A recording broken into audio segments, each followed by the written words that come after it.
নমস্কাৰ সকলোকে অন্য এটা ভিডিঅ'লৈ স্বাগতম জনাইছোঁ। আজি নিউমাৰলজি লগত দুটামান আপোনাক ব্ৰেচলেটছৰ কথাও ক'ম, ক্ৰিষ্টেলছ যিবিলাক আজিকালি আপোনাৰ খুব জড়িত হৈ আছে আপোনাৰ গ্ৰহকেইটা এলাইনমেণ্ট কৰাত, লগতে আপোনাৰ গ্ৰহ বেলেঞ্চ কৰাত। চ' নিউমাৰলজিৰ সহায়ত আপোনালোকক আগতে কৈছোঁ ভিডিঅ'ত, আপুনি নিজৰ কেৰিয়াৰৰ কথা জানিব পাৰে, আপোনাৰ কেৰেক্টাৰিষ্টিক্স, আপুনি কেনেকুৱা টাইপৰ মানুহ, আপুনি কেনেকুৱা টাইপৰ সংগ ভাল পায় জানিব পাৰিব। আপুনি কি ষ্টুডেণ্টৰ কাৰণে কৈছে, যি কি পঢ়িলে তেওঁলোকৰ লাইফটো এটা ভাল কেৰিয়াৰটো, তেওঁলোকে কি ছাবজেক্ট চুজ কৰিলে তেওঁলোকে ভাল হ'ব, আপোনাৰ ডেট অফ বাৰ্থৰ লগত, আপোনাৰ পাৰ্চেণ্টৰ লগত সেইটো গাইড কৰি দিয়া হয়।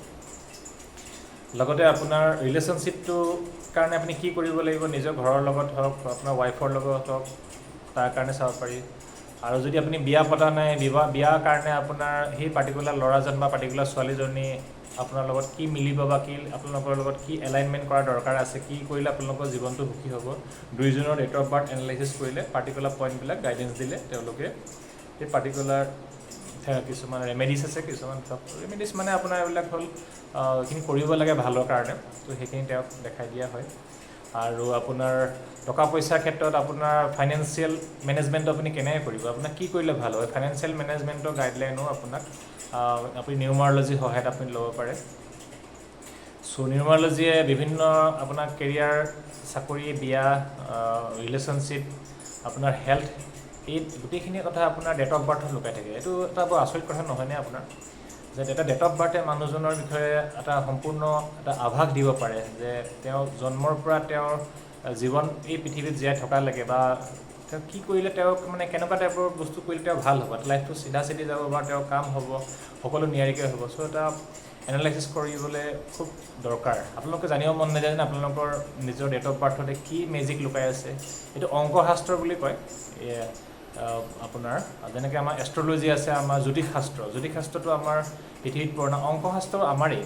অংকশাস্ত্ৰত আপোনাৰ যেনে আৰ্যভট্টই জিৰ' আৱিষ্কাৰ কৰিছিলে, তেনেদৰে আপোনাৰ অংকশাস্ত্ৰ দি আপোনাৰ কেলকুলেশ্যন কৰা হয়, আপোনাৰ এটা কমপ্লিট এনালাইচিছ, আপোনাৰ ডেট অফ, আপোনাৰ পাৰ্চনেলিটিৰ বিষয়ে, আপোনাৰ কেৰিয়াৰ, আপোনাৰ ফাইনেন্স, আপোনাৰ বিবাহ, আপোনাৰ লাইফষ্টাইল আপুনি দিয়া হয়। কাৰণ সকলো কোনো মানুহে পাৰফেক্ট নহয়, সকলোৰে কিবা নহয় কিবা গ্ৰহৰ ধৰক যেনেকৈ 9টা গ্ৰহ আছে, চ' এলাইনমেণ্ট প্ৰব্লেম থাকে।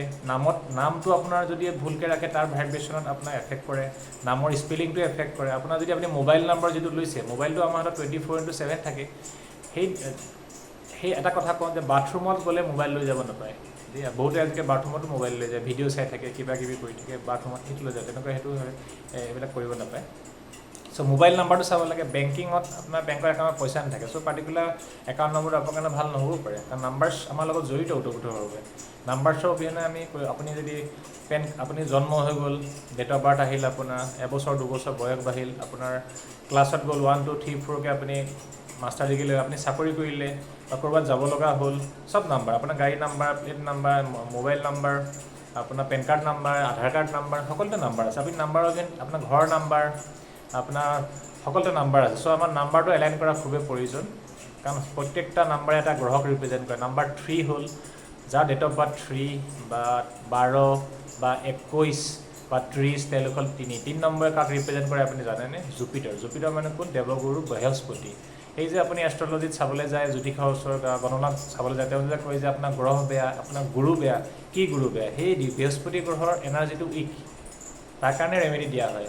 আপোনাক কওঁ আপোনাৰ শনি বেয়া কি হয়? শনি মন্দিৰ যাব কিবা কোৱা হয়, সেইখিনি এটা গ্ৰহ বেয়া। আপোনাৰ যদি ডেট অফ বাৰ্থ 8 হয়, আপোনাৰ 26 হয়, চ' তেওঁ 08 হয় ন, চ' তেওঁলোকে হ'ল তেওঁ গ্ৰহ হ'ল, গৰাকী হ'ল শনি গ্ৰহ। শনি গ্ৰহত সেই শনিক তেওঁ আপুনি কাম কৰিবলৈ তেনেকৈ 4 নম্বৰ যাৰ জন্ম হ'ল, তেওঁক ৰিপ্ৰেজেণ্ট কৰে ৰাহু গ্ৰহ। ৰাহু কোন জানেনে? সেই অমৃত পান কৰাৰ সময়ত যে ভগৱান বিষ্ণুৱে যে সুদৰ্শন চক্ৰ দি যে অসুৰজনে ডিঙি কাটি দিছিলে, ওপৰ পাৰ্টটো হ'ল ৰাহু, তলৰ পাৰ্টটো হ'ল কেতু।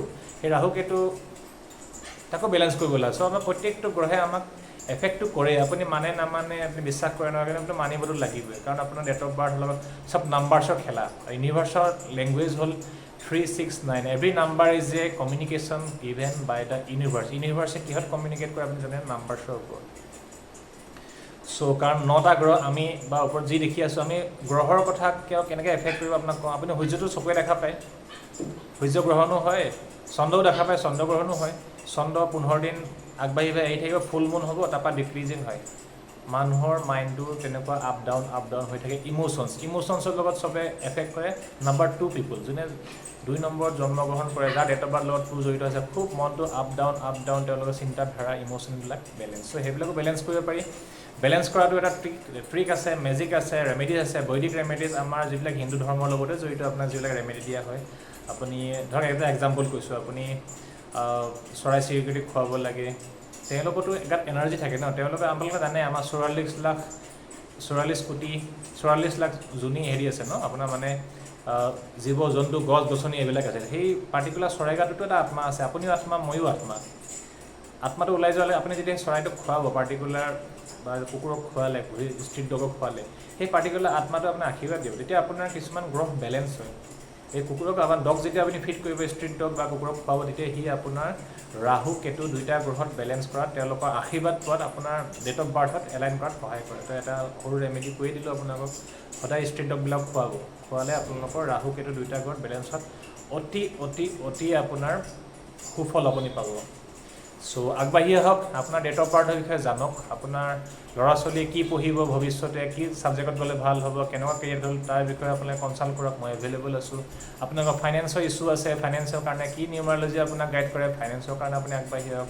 আপোনাৰ ৰিলেশ্যনশ্বিপত ঘৰত প্ৰব্লেম আছে, ৱাইফৰ লগত প্ৰব্লেম আছে, হাজবেণ্ডৰ লগত প্ৰব্লেম আছে, ফেমিলিৰ লগত প্ৰব্লেম আছে, স্কুল কলেজত আপোনাৰ প্ৰব্লেম আছে, ৱৰ্ক প্লেছত প্ৰব্লেম আছে, আগবাঢ়ি আহক। ৰিলেশ্যনশ্বিপ ভাল কৰাত কি হয়, তাকো নিউমাৰলজিয়ে গাইড কৰি আপোনাক গাইডেঞ্চ প্ৰভাইড কৰা হয়। আপোনাৰ পইচা কেনেকৈ জমা কৰিব, কেনেকৈ আগবাঢ়িব, তাৰ কাৰণেও আপোনাক গাইডেঞ্চ কৰা হয়। আপোনাৰ বিয়া পাতিব হৈছে, তাৰ কাৰণে date of birth correct date of birth দিয়া হয়, তাতো এনালাইচিছ কৰি পিনি দুইজনকে গাইড কৰা হয়। চ' গোটেইখিনি এভেইলেবল, আপোনাৰ গোটেইখিনি এটা মেজিক নহয়নে, আপোনাৰ ডেট অফ বাৰ্থত চব জড়িত হৈ আছে, চব লুকাই আছে। চ' জানক নিজৰ বিষয়ে, নিজৰ ডেট অফ বাৰ্থৰ বিষয়ে, তাৰ এলাইন হওক, পজিটিভলি ভাবক। বাকীবিলাকতো আপোনাৰ তাৰ লগতে জড়িত, মই ৰেকিৰ লগত জড়িত, এক্সেছ বাৰ্ছৰ লগত জড়িত। এইবিলাক হ'ল হিলিং মডেলিটি, যি আপোনাক মাইণ্ড কুল কৰাত, কাম কৰাত, ষ্ট্ৰেছ ৰিমুভ কৰাত সহায় কৰে। লগতে আপোনাক বিয়ণ্ড ইয়'ৰ লিমিটেশ্যনছ, আপুনি আগবাঢ়ি আহিবলৈ, আপোনাৰ এটা পাৰ্টিকুলাৰ থট প্ৰচেছৰ পৰা ওলাই আহিবলৈ, আপোনাৰ কনচিয়াছ মাইণ্ড, ছাবকনচিয়াছ মাইণ্ডৰ পৰা আপোনাৰ সেই ডাটাবিলাক, যিবিলাক অদৰকাৰী ডাটা, আপোনাৰ অদৰকাৰী যি আপোনাক টেনশ্যন দি আছে, সেইবিলাক আপোনাক সহায় কৰে। চ' আগবাঢ়ি আহক, নিউমাৰলজি জানক, ৰেকিৰ বিষয়ে জানক, এক্সেছ বাৰ্ছৰ বিষয়ে জানক, হিলিং লওক, নিজক ভাল ৰাখক, সুস্থ ৰাখক, ঘৰৰ সকলোকে সুস্থ ৰাখক, নিজৰ ল'ৰা ছোৱালীক সুস্থ ৰাখক, ৰিলেশ্যনশ্বিপবিলাক ভাল কৰি ৰাখক।